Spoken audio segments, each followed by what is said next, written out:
Friends, मैं doctor पुनीता सोनी एक बार फिर अपने YouTube चैनल में आपका बहुत बहुत स्वागत करती हूँ। दोस्तों, थंबनेल और टाइटल देखकर आप समझ ही गए होंगे कि आज हम IBS के बारे में डिटेल डिस्कशन करने वाले हैं। आज हम जानेंगे समझेंगे कि इरिटेबल बाउल सिंड्रोम क्या है, इसके अंदर क्या क्या साइन एंड सिम्टम्स आते हैं, इसके कारण क्या होते हैं, क्या बेस्ट होम्योपैथिक अप्रोच इसके लिए हम ले सकते हैं जिससे हम IBS को ठीक कर सकें।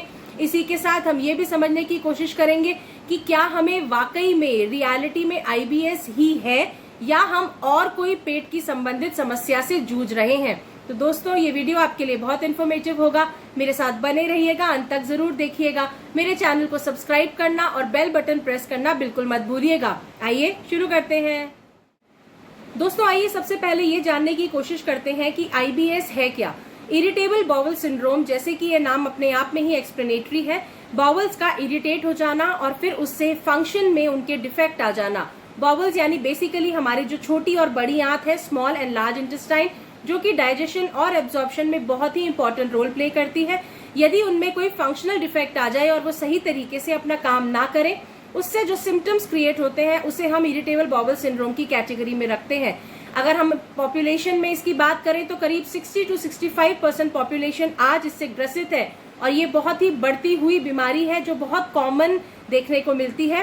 फीमेल्स में ये प्रॉब्लम थोड़ी ज्यादा देखने को मिलती है और वैसे देखा जाए तो 50 ईयर्स से कम लोगों में, एक बहुत छोटी एज से हम कह सकते हैं, ये डेवलप होनी शुरू हो जाती है। लंबे समय से बनी आ रही बीमारी है, कोई एक दिन में रातों रात होने वाली परेशानी नहीं है। क्रॉनिक डिजीज ज्यादातर इसमें देखने को मिलती है। दोस्तों, अगर मैं साइन एंड सिम्टम्स की बात करूं कि आप कैसे पता लगाएंगे, तो पहली बात तो ये कि इसमें आपका पेट साफ नहीं होता। यूजुअली पेशेंट्स मेरे क्लिनिक पर आकर ये बताते हैं कि मैडम, सुबह 6 से 9-10 बजे का जो टाइम है वो मेरे लिए एक हेल का टाइम है, नरक से भी बदतर टाइम है।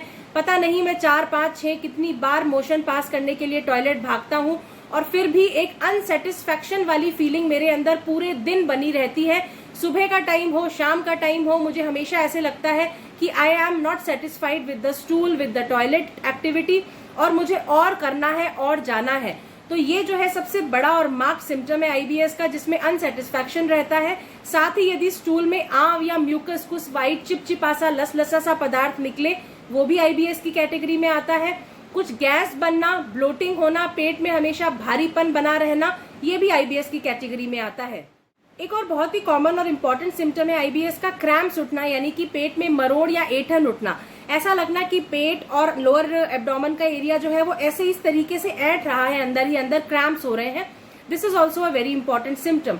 इसी के साथ में यदि जब आप स्टूल पास करते हैं तो वो कोमोड या पॉट के साथ चिपक जाए, व्हाट डज दैट मीन, कि स्टूल आपका ज्यादा स्टिकी है, ज्यादा चिपचिपा है, कुछ ना कुछ डिस्टर्बेंस जरूर है।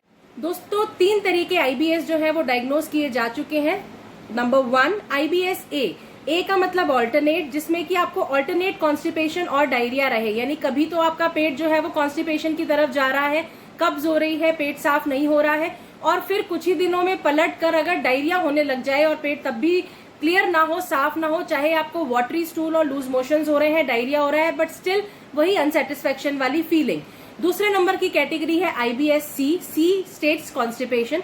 यदि आपको हमेशा एक ऑब्स्टिनेट कॉन्स्टिपेशन ही बनी रहती है, साथ ही अगर IBS के और सिम्टम्स आते हैं तो वो इस कैटेगरी में आता है।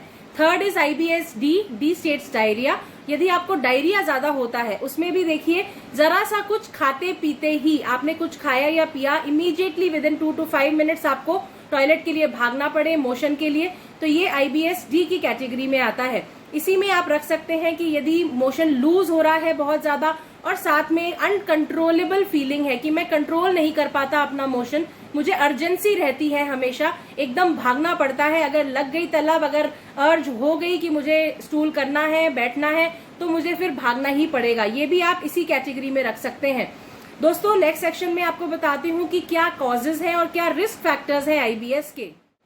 दोस्तों, अगर हम कारणों के कॉजेज की बात करें तो एग्जैक्ट कॉज क्या है IBS का वो आज तक पता नहीं लग पाया है, और ये कह सकते हैं कि ये मिक्स्ड मैच, कुछ मिक्सचर कॉम्बिनेशन हो सकता है कुछ कारणों का।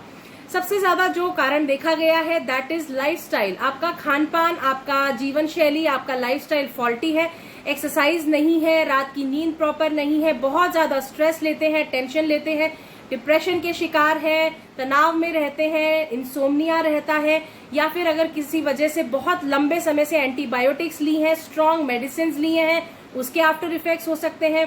अगर एंटी डिप्रेसेंट्स लिए हैं बहुत ज्यादा, उसके आफ्टर इफेक्ट्स आपके स्टमक पर आईबीएस के फॉर्म में मैनिफेस्ट हो सकता है। अगर आपके हार्मोन्स अप डाउन रहते हैं, खासकर फीमेल्स में, तो भी आपको आईबीएस हो सकता है। इसी के अलावा कुछ खान पान की ऐसी चीजें हैं, कुछ फ्रूट्स एंड वेजिटेबल्स भी ऐसी हैं जिसके खाने के तुरंत बाद ही एक्यूट आईबीएस के सिम्टम्स भी देखने को मिल सकते हैं। तो आईबीएस में एक और बात समझने की है कि मसल्स का जो कंट्रैक्शन है, पेरिस्टाल्सिस मूवमेंट जो है small as well as large intestine का, वो सही और सुचारू होना बहुत जरूरी है। यदि ये पेरिस्टाल्सिस मूवमेंट जो इंटेस्टाइन्स में इस तरीके का एक मूवमेंट होता है जिससे कि स्टूल आगे की तरफ प्रोपेल आउट होता रहता है, मूव करता रहता है और फिर फाइनली पास हो जाता है, ये मूवमेंट अगर बिगड़ जाए, कम हो जाए तो कॉन्स्टिपेशन की शिकायत, और अगर बहुत ज्यादा हो जाए तो डायरिया या लूज मोशन की शिकायत। तो मसल्स जो है वो एप्टली काम करें, सही काम करें, ये बहुत इंपॉर्टेंट है।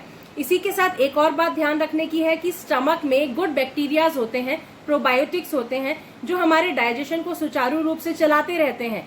तो यदि बहुत हार्श स्ट्रॉन्ग मेडिसिन खाने की वजह से वो बैक्टीरिया किल हो जाए, मर जाए, और आप अपना खान पान का ध्यान नहीं रख रहे हैं, आप बहुत ज्यादा गर्म खाना खा रहे हैं, बहुत स्पाइसी, ऑयली और जंक फूड खा रहे हैं, तो उसकी वजह से स्टमक के इंटरनल म्यूकोजा पर उसका असर पड़ता है, बैक्टीरिया जो है वो डैमेज हो जाते हैं, एंड देन फ्रिक्वेंटली आपको ये आईबीएस की सिम्टम्स देखने को मिल सकते हैं। दोस्तों, आईबीएस को लेकर बहुत ज्यादा जागरूक और अवेयर रहने की जरूरत है, क्योंकि बहुत सारे मिथ्स और भ्रांतियां इसके साथ में जुड़ी हुई हैं। कुछ फैक्ट्स बताती हूँ जो आपको जरूर ही पता होने चाहिए। सबसे पहले ये समझिए कि ये एक फंक्शनल डिसऑर्डर है, तो आपकी बॉडी के अंदर कोई भी स्ट्रक्चरल डैमेज या परमानेंट डैमेज इसकी वजह से बिल्कुल भी नहीं होगा। ना ही ये कैंसर करने में कोई योगदान करता है। ये सिर्फ आपकी मसल एक्टिविटी और आपके मोशन को इरेग्युलर कर रहा है, and it is not creating any permanent structural damage in your body. इसी के अलावा हमेशा याद रखिए कि यदि डिस्पेप्सिया, जलन के सिम्टम्स आ रहे हैं अपर एब्डोमिनल एरिया में, तो ये आईबीएस नहीं है। यदि दूध पीने की या दूध प्रोडक्ट्स लेने की वजह से इंटॉलरेंस हो रहा है, डाइजेशन में प्रॉब्लम आ रही है, या फिर आपको नोजिया हो रहा है, तो ये लैक्टोज इंटॉलरेंस हो सकता है, ये आईबीएस नहीं है। यदि गेहूं या गेहूं से बनी हुई कोई भी चीज खाने की वजह से सिम्टम्स आ रहे हैं, तो ये सिलाइक डिजीज या ग्लूटेन इंटॉलरेंस हो सकता है, ये आईबीएस नहीं है। अगेन आईबीडी यानी कि इन्फ्लेमेटरी बाउल डिजीज, जिसे सिलाइक डिजीज, क्रोन्स डिजीज, कई सारे और नामों से भी जाना जाता है, इसमें भी याद रखिए कि मोशन में अगर स्टूल आ रहा है, बहुत ज्यादा अपसेटिंग आपका स्टमक है, तो आपको इमीडिएटली जाकर डॉक्टर से अपनी जांच करवानी है। आपको रूल आउट करवाना है कि आपको इन 4-5 में से कोई प्रॉब्लम नहीं है, आपको आईबीएस ही है, और तभी आपको अपना ट्रीटमेंट करना है। आइए दोस्तों, अब आपको कुछ ऐसे साइन एंड सिम्टम्स बताती हूँ जो कि आईबीएस में बिल्कुल भी नहीं होते हैं। दोस्तों, अगर आपको स्टूल में ब्लड आता है, आपका कुछ अनएक्सप्लेन वेट लॉस हुआ है, कुछ टाइम में 4-6 महीने में आपका 10-12 किलो वजन कम हो गया और कोई बीमारी आपको समझ नहीं आ रही है, आपको अनीमिया यानी कि खून की कमी है, आपको हमेशा ही एक हल्का बुखार बना रहता है जिसका कारण आपको समझ नहीं आता, आपको फ्रिक्वेंटली उल्टी या जी मचलाने जैसे सिम्टम्स लगते हैं, खाना बिल्कुल अच्छा नहीं लगता, पेट में टच करने पर कोई गांठ लगती है, हार्ड स्ट्रक्चर लगता है, कोई जॉइंट पेन है या कोई स्किन की प्रॉब्लम फ्रिक्वेंटली हो रही है, तो अगर इनमें से कोई भी सिम्टम्स आपको हैं, तो ये आईबीएस के इरिटेबल बाउल सिंड्रोम के सिम्टम्स बिल्कुल भी नहीं है। अगर ऐसा कुछ है तो आपको इमीडिएट बेसिस पर अपने डॉक्टर, अपने फिजिशियन से अपने सारे टेस्ट करवाने चाहिए, क्योंकि आईबीएस के लिए दोस्तों कोई स्पेसिफिक टेस्ट है ही नहीं। There are no specific investigation for that. उसमें हम सिम्टोमेटिक बेसिस और हिस्ट्री के बेसिस पर ही डायग्नोज करते हैं, लेकिन ये जो बाकी सिम्टम्स मैंने बताए, इन सब के लिए डायग्नोस्टिक टेस्ट होते हैं जो कि रूल आउट कर सकते हैं आपको आईबीएस की प्रॉब्लम है या नहीं। दोस्तों, आइए इस वीडियो के last and most important section में आपको ऐसी कमाल की होम्योपैथिक मेडिसिन बताती हूँ जिनको लेने से आप खुद ही आईबीएस को ठीक कर सकते हैं। मैं आपको जर्नल साइन एंड सिम्टम्स के बेसिस पर मेडिसिन बता रही हूँ, लेकिन अगेन वही बात, सेल्फ मेडिकेशन इज डेंजरस। मुझसे बात कीजिए, कांटेक्ट कीजिए, अपना केस मुझसे डिस्कस कीजिए। हो सकता है आपको कुछ कॉम्बिनेशंस की जरूरत हो सकता है आपको कुछ और दवाइयों की भी जरूरत हो। दोस्तों, सबसे इम्पोर्टेंट मेडिसिन हाइड्रेस्टिस मानी जाती है, जो कि आईबीएस में बहुत ही शानदार काम करती है। हाइड्रेस्टिस का मदर टिंचर सुबह, दोपहर, शाम 5-5 ड्रॉप्स थोड़े से पानी में मिलाकर लिया जा सकता है। ये हर कोई ले सकता है, चाहे वो कॉन्स्टिपेशन से सफर कर रहा हो, चाहे वो डायरिया से सफर कर रहा हो। इसी के साथ दोस्तों यदि पेट में गड़गड़ की, गर्गलिंग की बहुत अजीब सी आवाजें आती हैं, मोशन पास करते समय मोशन बहुत ज्यादा स्मेल वाला होता है, बहुत प्रोफ्यूज मोशन होता है, इतना ज्यादा वाटरी स्टूल निकले कि आपको लगे इतना तो खाया ही नहीं था, इन सिचुएशंस में दोस्तों पोडोफाइलम 30 बहुत ही शानदार काम करती है। यदि आपको मोशन में, स्टूल में आंव या म्यूकस या चिपचिपा सा कोई पदार्थ, सफेद सा कोई पदार्थ निकलता है, उन सिचुएशंस में एलोसोक्रोटाइन बहुत ही अच्छा काम करती है। और यदि आप स्टूल पास कर भी आते हैं तो भी आपके अंदर एक अनसेटिस्फैक्शन वाली फीलिंग बनी रहती है हमेशा ही, और सुबह 3, 4, 5 बार आपको जाना पड़ता है, दिन भर में भी यही सिम्टम्स बने रहते हैं, तो नक्स वोमिका उन सिचुएशंस में बहुत अच्छा काम करती है। शाम के समय यदि आपको आईबीएस के सिम्टम्स में बढ़ोतरी देखने को मिले, गैस्ट्रिक ट्रबल बढ़ने लग जाए, बार बार मोशन जाने की एक तलब हो आपके अंदर, खासकर शाम को 4 से 8 बजे के बीच में, तो लाइकोपोडियम उन सिचुएशंस में बहुत ही अच्छा काम करती है। और एक बहुत ही अच्छी और मेडिसिन है एसाफेटिडा, ये हींग से बनाई जाती है मेडिसिन। और यदि गैस भर रही हो पेट में, ऐसा लग रहा है गैस पास नहीं हो रही है, गैस पास हो जाए तो मुझे शांति मिले, साथ ही बार बार मोशन जाना पड़ रहा है, डकार जो आ रही है वो भी बहुत ऑफेंसिव है, प्यूट्रिड है, उन सिचुएशंस में एसाफेटिडा दी जा सकती है। तो दोस्तों मैंने आपको कुछ जनरल मेडिसिन बताई हैं। इसी के अलावा दोस्तों कंबोजिया मेडिसिन आती है, सल्फर मेडिसिन आती है, कई और शानदार होम्योपैथिक मेडिसिन हमारे पास हैं। मैंने आपको डोसेज नहीं बताई है, हाइड्रेस्टिस की डोसेज बताई है क्योंकि वो एक स्टमक का टॉनिक है, बेसिकली इंटेस्टाइन्स का टॉनिक है, ये सभी ले सकते हैं। बाकी मेडिसिन कैसे लेनी है, कौन सी लेनी है, उसके लिए आप मुझे कांटेक्ट कीजिए, व्हाट्सएप कीजिए या कॉल कीजिए। मेरा नंबर स्क्रीन पर फ्लैश हो रहा है, यहाँ पर डिस्क्रिप्शन में ही आप मैसेजेस भी डाल सकते हैं। फेसबुक पर भी आप मुझसे कांटेक्ट कर सकते हैं आयुष्मान होम्यो केयर से। मैं आपको आपके हिसाब से पर्सनलाइज्ड मेडिसिन बताऊंगी जिससे आप आईबीएस की समस्या को पूर्ण रूप से जरूर ठीक कर पाएंगे। दोस्तों आज की वीडियो में मैंने आपको आईबीएस के बारे में डिटेल्स बताई हैं, आपको डिफ्रेंशिएट करना सिखाया है कि आपको आईबीएस है भी या नहीं, या कोई और बीमारी है, क्या साइन एंड सिम्टम्स हैं, और बहुत ही कारगर होम्योपैथिक अप्रोच भी आपको इसके लिए बताई है। अगर ये वीडियो आपको पसंद आई हो तो इसे ज्यादा से ज्यादा अपने फ्रेंड्स और फैमिली से शेयर जरूर कीजिएगा।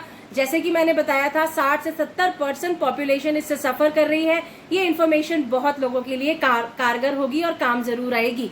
जल्दी ही मिलती हूँ और ऐसी यूजफुल वीडियोस के साथ। मेरे चैनल को सब्सक्राइब करना बिल्कुल भी मत भूलिएगा। Thank you so much for all the love and affection you have given me and all the trust I am getting all over India. सारे पेशेंट्स मुझसे कॉन्टैक्ट कर रहे हैं and taking my treatment. Thank you so much again. अपना बहुत ज्यादा ध्यान रखिएगा। जल्दी ही मिलते हैं। Bye bye.